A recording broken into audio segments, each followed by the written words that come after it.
जो सुबह मैं छात्र जीवन से देख रहा हूं कि सुबह 10 बजे से लेकर 5 बजे तक या रात को 9, कुछ ब्रांचेस ऐसी है रात को 9 से 10 बजे तक काम करने वाला मेरा इस विश्वविद्यालय का सबसे प्रिय नॉन टीचिंग वर्क आज मन प्रसन्न इसलिए होता है। अभी इससे पहले नारा लग रहा था, उस नारे में कहा जा रहा था, आवाज दो हम सब एक हैं। और यही एक एकता है जो हमें ये सिखाती है, हमें ये कहती है कि हमारा व्यक्तिगत इस विश्वविद्यालय के अंदर कुछ भी नहीं है।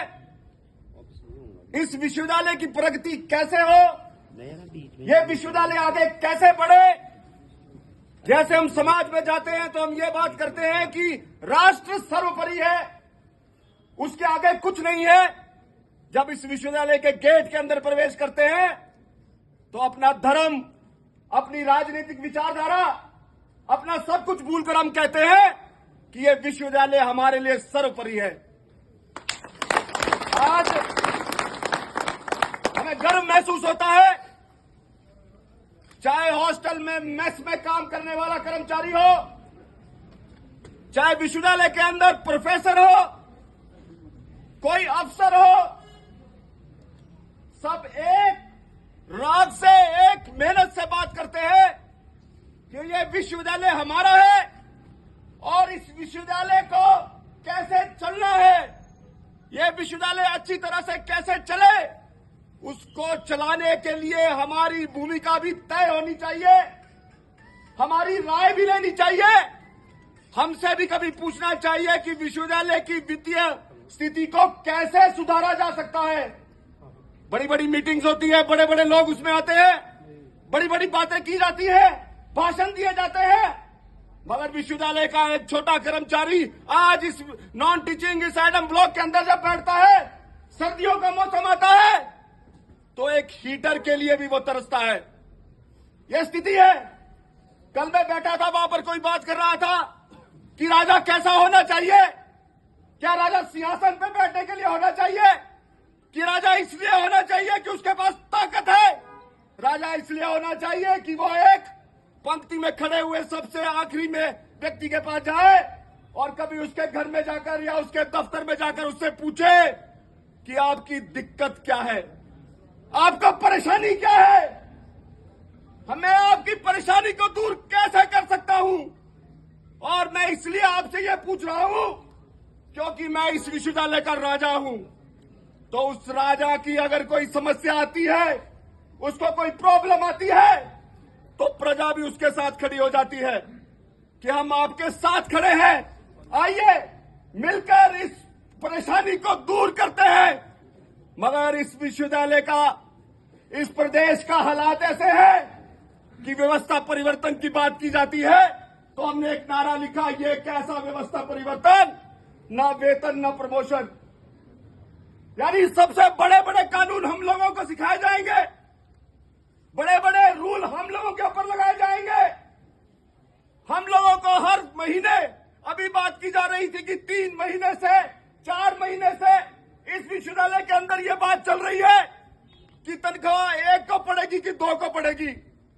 मेरे को जाना पड़ा, मेरे जैसे व्यक्ति को भी जाना पड़ा। मैं गया, मैंने बोला बैंक में गया, कब तनख्वाह बढ़ेगी, कहते कुछ भी नहीं आया है।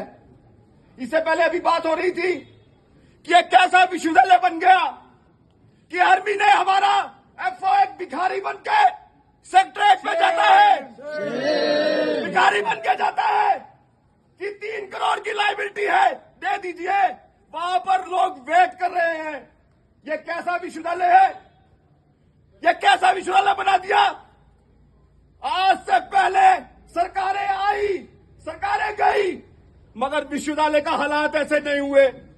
मुझे लगता है कि वो सत्ता पर बैठे हुए लोग आज हंसते होंगे कि देखिए लोग कैसे खड़े होकर हमसे भीख मांग रहे हैं कि हमें हमारा वेतन दे दीजिए। हम खैरात मांग रहे हैं कि हमें हमारा वेतन दे दीजिए। ये हालात आज इस विश्वविद्यालय के हो गए।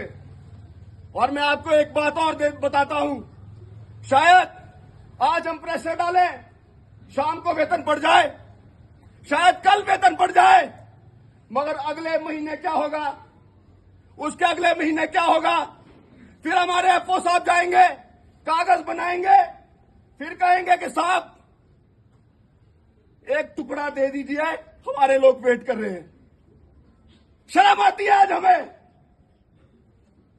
मेरे ख्याल से पूरे देश के अंदर एक ऐसा विश्वविद्यालय होगा जिसके जबरदस्ती हालात ऐसे कर दिए।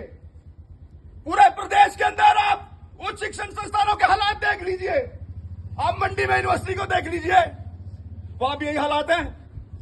मैंने नौणी में बात की, वहां का टीचर यूनियन के प्रेसिडेंट थे, उनसे फोन पे बात की, कहा साहब हमारी सैलरी भी नहीं आई, हमारा एफओ भी भीख मांगने के लिए गया है कि हमें तनख्वाह दे दीजिए। पालमपुर में बात हुई, एग्रीकल्चर यूनिवर्सिटी है, उन्होंने कहा आपकी पहले पड़ेगी कि हमारी पहले पड़ेगी, ये कंपटीशन चला हुआ है, पड़ी दोनों की नहीं है अभी तक।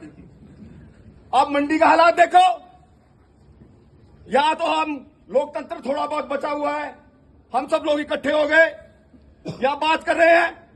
मंडी में तो जो भी टीचर लिखता है बोलता है, जो भी नॉन टीचिंग का व्यक्ति लिखता है बोलता है, उसके खिलाफ जांच चल पड़ती है, उसको धमकी दी जाती है कि तेरे कागज निकाल दिए जाएंगे। मगर हिमाचल प्रदेश विश्वविद्यालय का इतिहास क्या है? हमारे कागज निकाल दीजिए, चाहे आप जो मर्जी कर दीजिए, मगर जब तक इस प्रदेश विश्वविद्यालय के कर्मचारियों के हितों की अनदेखी होगी, हम इसी तरह से इकट्ठे होते रहेंगे। जिंदाबाद जिंदाबाद जिंदाबाद।